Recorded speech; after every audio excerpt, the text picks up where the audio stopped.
So why don't you talk to us a little bit about your workflow? I know every day every day is different, but when you kind of come in the studio, first sit down, are you getting ready to do multiple projects in a day, or do you like to just sort of work on one track a day? Like what's your workflow?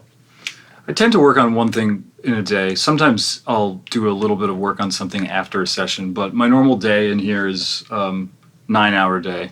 I found that that's like the best balance of like being able to be really focused and immerse yourself in the kind of world, but not get to like the burnout moment. I mean, there's obviously days where it goes well past that, but I try to keep it like 9 hours. So normally I'll come in. A lot of my sessions, I would say maybe at least 75%, maybe more, are attended, which is a little tricky, but a lot of times the client will come in with a hard drive, here's the session, we open it up. I have some Pro Tools mix templates that I use with some kind of aux sends, and just different subgroups and I/O settings that have all my, effect sends named, and if I need to use the Bricasti reverb, that's already on an aux send. Yeah. Everything's kind of set up, so I can typically get their session, get a handle on what's going on, and try to, get it working with my gear pretty quickly within like 10 minutes or so. And, we'll just talk through kind of what's the vibe of the record. If I haven't, I'll oftentimes have them send me refs from the tracking session so I have an idea of what we're doing. But if I don't know anything about it, give me an idea of what you're looking for. We kind of have that conversation right there in the morning. A little more in person. Sometimes it happens over email first, and then we kind of really dig into it. Kind of pull up the faders, just see what's there, start soloing stuff, the normal thing. Mm-hmm. But a lot of the more jazz oriented records, a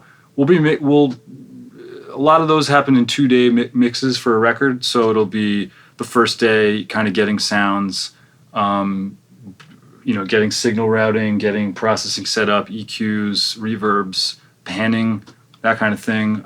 If there's any instrument that's really not been recorded well, spending some extra time there to kind of get it to a place where it feels natural. And then maybe mixing, doing a pass of a couple tunes. So what I tend to do is, on that kind of record, like a jazz thing, say it's quartet or whatever, kind of map the instruments to different subgroups, and then have them come up on the Avid board. So I'll have, drums, bass, piano, horn or something, and then reverb, and then master fader, something like that. Right. And then I'll just do rides, start getting things in shape. And then what I also do is I have a separate computer that's running over there that's doing captures. So typically, no matter what sample rate I'm running, I'm always capturing it at either 96 or 192 on the separate other station. So that's clocked differently. So once I come out of this computer, I'm going into a summing mixer and running stuff, capturing the 2-track over on the separate station, which is clocked at the higher sample rate. So, if it's a 2-day mix, we'll try to print a little less than half the record on day 1. Okay. Day 2, we'll come back. They'll probably have some thoughts on those mixes. We'll maybe do a couple touch-ups and then try to finish the second half of the record. Inevitably, there'll be some, emailing about 1 or 2 little things that need to get touched up. So I'll, take recall notes on everything, come back, maybe do a few hours on day 3. That's a pretty typical mix. Some records will go 3 days, some will go 4, some will go a month, whatever. But the typical is like 2 or 3 days. Mm-hmm. And by the end of that, they can walk away with the high-res pre-masters. Great. Yeah. And then, so you're talking about doing the rides. Are you recording that automation? Yeah. Okay. I'll record the automation in Pro Tools. Right. Yeah. And do you like to do it top to bottom, and then you maybe go back and do revisions? Like, is there a performance aspect to it? That's the idea. Like in a jazz thing, like, I'll have the soloist, you kind of need to ride a little bit, but you don't want to override things. It's just kind of like, a lot of times what I like about the faders is I close my eyes. Like, I'll just sit there and I know where the things are, and I'll just close my eyes and just do a pass. And I try to pretend I'm not at work. I just try to just pretend like I'm at home listening on my stereo, and I'm just like, what do I not like? So just, okay, that's a little loud, so I'm just gonna pull that. It's just very intuitive. You don't have to like overthink it. Just kind of like pretend you're listening to something like, oh, that's a little loud. Okay, I'm going to boost that. I don't try to like learn a tune too much.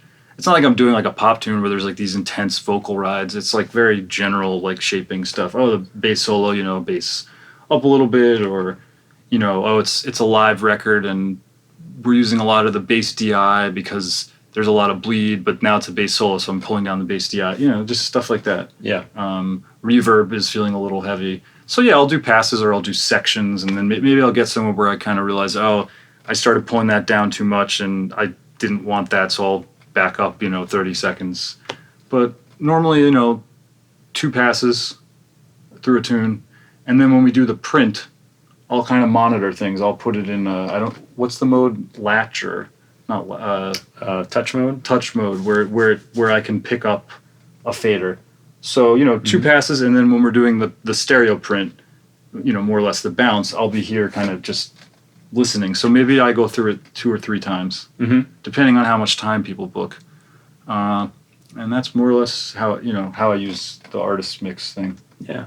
And now, do you end up mastering some of those sessions as well, or do you? Sometimes, yeah. If people, you know, I have mixed opinions on mastering. I know, you know, when I was starting out, everyone kind of schooled me to really respect this sacred process called mastering, you know, where it only can be done, you know, with white gloves and these certain facilities that know everything about, you know, and have all of the proper acoustics, and everything is, you know, perfectly meticulously set up to do this thing that you can't understand. And I had numerous experiences working on projects where I mixed and the master came back just not sounding any better, or even sounding like way worse. I mean, there were tons of times when it came back sounding better. I don't mean to like diss mastering engineers as a general rule. Sure. But it was enough times where it came back where I was kind of like, well, okay. I mean, you just paid a ton of money to work with someone who's a mastering engineer, but I don't know that it's sounding any better than when it left. So you know, if people would come to me and they'd be like, hey, I really have a tight budget. Can you master this? I started saying like, yes. I wouldn't like advertise that I was doing it, but I just would say yes and just take a pass at it. And I feel like I've gotten to a point now where I'm like I feel pretty happy with the results, and I know this room well enough that I know how it translates. I know the flaws in it. It's not perfect, but I know. Right. I've done the measurements and done the listening tests on many systems, so I know kind of like how this room translates in the low end, stuff like that. So if I'm mastering it, yeah, there'll be an extra day where we'll come back and re-listen to stuff, or what I really like to do is take it around and listen on a bunch of systems before I come back in here, just to see if I had been overemphasizing anything that day, or there was some fatigue element where I'd been maybe the high end, I was pushing the high end a little bit at the end of the day because I was getting a little dull. So I'll correct for things like that. But typically it's just more of the same, just listening critically and just seeing if there's anything I want to adjust, subtle balances. I really like this back CQ. It's the dangerous unit for just shelving. It's kind of like, oh, well, it's generally good, but it just needs like a little more top, or it's good, you know, I'll do stereo width. It's kind of good, but it needs a little more width. Subtle. Yeah. Since I'm mixing it, it's not like I'm doing some radical thing in mastering that's way different. It's just kind of like little touch-ups. Yeah. Now, do you have a set sort of chain, like a mix bus chain, or are you running these on your subgroups, or just sort of depends? Yeah, I have a pretty normal workflow for like a jazz thing, again, with rhythm section. Typically the drums, I'll have a parallel bus going through the 33609. Okay. I picked that up from James Farber, who's a jazz engineer. And so the drum parallel will be going through the 33609. Horns, I tend to go to this Phoenix, this Thermionic Culture Phoenix box. It's like a very mu compressor. It's just very subtle, sounds nice. Is it as slow as those tend to be, or is it more adjustable? It's pretty slow. Okay. But for a horn, sometimes I don't even use compression on a horn. Actually, it's more likely I wouldn't use compression on a horn, but sometimes if I want something subtle, I'll use that. It can also be nice on piano. I know Al Schmidt likes it on piano, if I recall. And the API 2500, that will sometimes come in as if I need some other flavor, but I don't use that quite as much. EQ wise, I tend to use plug-in EQs a lot, but I do have a couple outboards like the API and the Chandler LTD unit that come into play sometimes. But I use the Fab Filter EQs, pretty ubiquitous for carving, mostly subtractive kind of stuff. And then the whole reverbs, I have the Bricasti, I'll use that. I'll use the UAD EMT plate. I like that a lot. That's becoming kind of a go-to lately. And that all those instruments and the reverb will come out on their own subgroups on the summing mixer. And then the summing mixer normally hits a compressor, this Allen Smart C1, like a VCA SSL kind of thing. Right. And then maybe I'll hit the backs if I need a little bit of shelving, or if a high pass filter, or the Manley massive passive. Sometimes that will come on the 2-bus. And then everything feeds this PL2 unit, which is a limiter. It's an analog peak limiter that just catches like transients if I need to get a little more level, or if the snare drum is just jumping out like a couple hits. So that'll just trim like the 1 or 2 or 3 like peaks of the track. And that whole thing feeds this Burl converter, the Bomber, which is the capture unit, which that's what hooks up to the computer. So honestly, that stays pretty consistent like almost all the time. If it's something more creative where like it's not just as straight ahead, then it gets much more wild. There might be 1178, this TG1 compressor, or I like this Thermionic Culture Vulture, which does more distortion kind of processing. So I'll get more of the analog fun involved with like some people who are looking for a little more edgy thing. And it seems lately that I've been working with a lot more people who are into that. So it'll get a little more experimental. But 33609 is always on drums, and the mix bus is pretty much always through the C1. Okay. So you have a lot of that, since you're using the summing mixer. If you're sending your groups to the same place, do you have a lot of this pre-patched? No, so you can... I don't, because I share the space with a few other people. Okay. So it's not really pre-patched. But like I said, if there's anything digital, I have those IOs already. I have that mapped in my Pro Tools IO, so I can just call up a bus and the Bricasti is already routed. But no, I don't have it pre-patched. But I can patch. It's not that much. I can recall a thing in 5 minutes. It's not too hard. So are you printing your stems back in, or you're just printing the 2-track and... Just the 2-track. Okay. Just 2-track. Yeah, I've flirted with that a couple times. Like, maybe I should print the stems, and then if someone asks for a recall, I can do it from home off of the stems or something. That probably would be cool. But I've never done that. For whatever reason, I like clocking it. I like clocking it at the higher rate and capturing it that way. But maybe I'll try that. Yeah.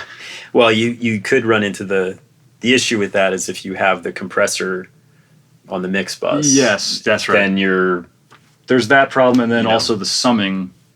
Right. You can't use. You're getting, and you said you're using it's the Phoenix.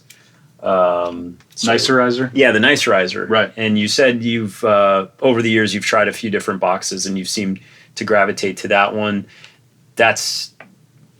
Tends to have more of a transformer tone. And then also, the Burl is also known for its transformers.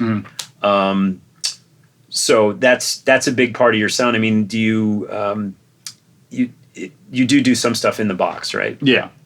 So do you miss that or do you try to replicate that in the box? So I've tried it from time to time using plugins that'll give you a little of that saturation or glue or whatever, but I haven't experimented with that quite as much as I probably should, because I am in here most of the time and I am working on this gear. But from time to time, like, I'll have someone who I can kind of anticipate we're going to have to go through a lot of recalls. And I'll either just say to them in the beginning, like, I think we should just keep this in the box, or I'll just make the decision, like, we're not going to do this digital or analog. And so, I'll work in the box, like 1 out of every 8 things or whatever, 8 projects. But I haven't experimented with that as much as I want. Do you do stuff like that, or? As far as like analog processing, like type processing. I've created like a virtual 16-track like tape machine. So I have that part of my template depending on what I'm doing. If I want that sound. So it's the same idea where I'm running 8 stems of all my, drums, bass, kind of familiar things. And then I have it set up as sort of a faux tape machine with console and tape emulation. Right. What do you use for? I'm just curious because now I want to mess around with this. Yeah. I've been using the Slate stuff for a while. Okay. So the virtual console collection and then the virtual tape machine. And what I found is because you can do it different ways, and some people say, oh, just throw it on the end on the mix bus. But I found if you say you put it across your 8 stems, whatever it's exaggerating, you get more of a sense of it because it's whatever that little EQ and crossover distortion thing it's doing. Right. You're getting a little bit more of it. It's one of those things where I do it early in the mix, similar to what you have, because you're mixing into those transformers. So it's not like you can, like you said, you can't really A/B it. Yes. You can't turn the transformers off. So I always wonder myself, how would I make just different decisions, compensate, you know what I mean? But well, I'm a big fan of just listening through the stuff. Right. Like, I don't want to hear what it sounds like without it. Yeah. I don't even care. At a certain point, I did those blindfold tests, and I know what it does. And so if I decide early on, like, there's like a couple times when I've changed my mix bus compressor to something else where I'm like, this isn't really working for this. But kind of like once I make that decision, I don't want to like 80% through the mix be like, what would it sound like if it's like, no. Right. That's all of the dynamics, all of the EQ decisions I've made were made running through that, so I don't want to know anymore. Right. And that's another thing that, like, when I was younger, I would experiment. You kind of have to. You have to learn what things do, so you want to see all the time, like, what does this do? But now, the way I have everything is I can, through this Crane Song monitor controller, everything is, like, at any point in the chain, I can kind of, like, quickly monitor what it's doing. So I can listen, like, to the burl, like, the input of the burl. I can listen to the return coming off the 2-track recorder. I can listen to the DAW out. Like, I'll often, even when I'm doing an analog pass in the very beginning, I'll if I think that maybe this analog summing is not quite working on this one, I'll actually set up an alternate aux send for each instrument in the thing in the session, and then have that summing on output 1, 2, and then I have that on a separate button. So I can quickly listen to some or no sum early on and just decide what I want to do. But typically I'll be always monitoring on digital 2, which is the return of the 2-track recorder. So it's doing the A to D, D to A loop. So I'm listening, like, to the final thing that I'm going to hear at home. I don't want to hear anything else. Yeah. How important is having, like, reference mixes of other work that you've done? Like, because you say you're maybe working on 3-4 songs a day. I mean, do you need to check out from time to time and listen to other projects, or do you have, like, a playlist of just to kind of cleanse the palate? I don't really do that. I kind of, like I said, I feel like now I know this room well enough that I kind of just wing it. I don't really jump back too much.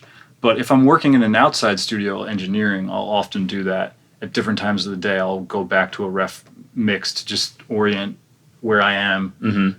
But I don't have to do that in here, I don't find, because I tend to just kind of know where I am. Unless there's that fatigue thing setting in, but I can normally go 9 or 10 hours without hitting that. These monitors, the Barefoots, I don't know, I don't fatigue that much on them, and I don't listen super loud. Yeah. In fact, often, if a client's here, I listen way louder than when they're not. When they're not here, I'll often listen like you barely can even hear it. Like when I'm really trying to do balances, it'll just be like very low. Mm-hmm. I do want to go back to this idea of, you said, what, 90% is attended work, you would say? Or 80 or 90, yeah. Okay, so a lot of it, which in my world, that's pretty, it's scary for me to think about. But so I'm curious about that. Now, you've been doing it a long time, but when you have the various energies in the room of the one or multiple of the players, I assume, on the record, what is that like in terms of, are you following like them taking cues from them, or how is it a sort of an exchange of ideas? Like how does that process go? Yeah. It depends on their personality. Some people come in first thing and have a whole list of stuff they want you to know. Other people are very, kind of just vibey and just sort of like, yeah, man, do your thing. Mm-hmm. And so you just kind of feel out like, what kind of day is this going to be? Is it going to be like there's an agenda, or is it more like I trust you, do your thing, check in when you need me, I'll be checking email. Right. Those are different types of people. Some people like to pull up a chair and sit right here and watch everything I'm doing. Other people will sit on the couch all day and, only talk to me if I have a question or hey, what do you think of this? I'm trying this EQ. I just want to get a sense of it. So it varies by the person. But I typically tend to tell people like, hey, I'm going to set up the session for 10, 15 minutes. Like, there's a couple good coffee places in the area if blah, blah, blah. Maybe come back in 15, 20 minutes once I have the stuff set up. Or I'll get a rough mix going. So I tend to try to like buy myself a little time in the beginning to just do like some of the dorky work. And then as we get into stuff, gradually, like they'll start hearing stuff I'm doing and they'll have responses like, maybe they won't say anything. And then I'll have to ask, hey, what do you think of this reverb? Or maybe they'll just say like, yeah, it's cool, but I was kind of hearing it more, with less reverb. So it's like, it's a process, but typically by like, around like before lunch on the first day, we'll kind of have a good vibe going for the album. And I feel like by lunch on the first day, it's kind of like we're like rolling. Right. And we've established like the social dynamics are pretty like clear. So it seems like the first track you do, you're gonna be doing a lot of the heavy lifting in terms of, how wet is it gonna be, how much compression, like the vibe. Yeah. And then from there, you're sort of taking what you did, because assuming it's all recorded at the same time or at the same studio, then you should be able to sort of move it over to each track more or less, or yeah, that's I'm just talking about the average day. Sure. There's sessions like, well, this one that's up where it's like just insanely edited, and this is what I'm working on today, and tons of processing and all kinds of stuff. But the average day for me is either it's one Pro Tools session with the whole record. Oftentimes there'll be some editing that needs to be done, stuff needs to be cleaned up, okay, head from take 1, head out from take 2, blowing from this take 4, whatever. So that kind of stuff, we quickly put that together. But I like it when it's all in one Pro Tools session, because then I really don't have to, once I get the sound, it just kind of, that's it. But what I do a lot is I don't really use, I don't engage automation for as long as possible. Mm-hmm. So I'll just try to be using clip gain if I need to level things. I'm just trying to kind of keep things more or less at 0 or something like that. And then eventually once we have all the signal flow and the gain staging cool, then I'll start engaging the automation and just doing little rides. But it tends to be that it's one sound across the record, maybe with little tweaks. Yeah. For different songs.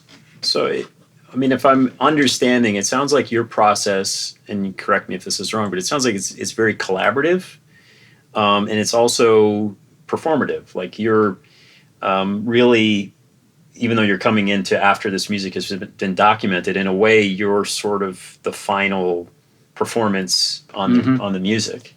Definitely, I try to think of it that way. Yeah, it used to take me. I would like the feeling of being alone with a mix and really being able to take my time.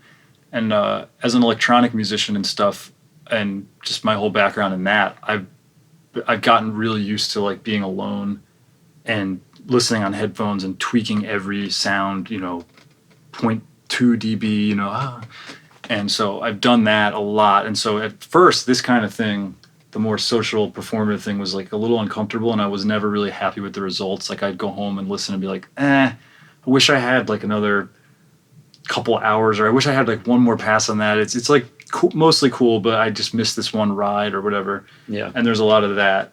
But honestly, I kind of just, at some point, I just sort of started to accept the challenge. It's okay, the project has a budget to come in for 2 days. How can I make the workflow as efficient as possible so that I can get a result that I actually don't like want to lose my mind when I listen to it, that is an entire record done in 2 days. And I just I'm still trying to fine tune that, but that was like the challenge. And now I tend to be like pretty happy, and sometimes I'll even come in like not on the clock or anything. I'll come in and make it. I'll listen in the car and be like, that one really, I need to do another pass, and I'll tell them I need another pass at it. But that's kind of rare. It's mostly like 2 to 3 days, or 2 days and then a couple revisions, and that's kind of cool. Yeah.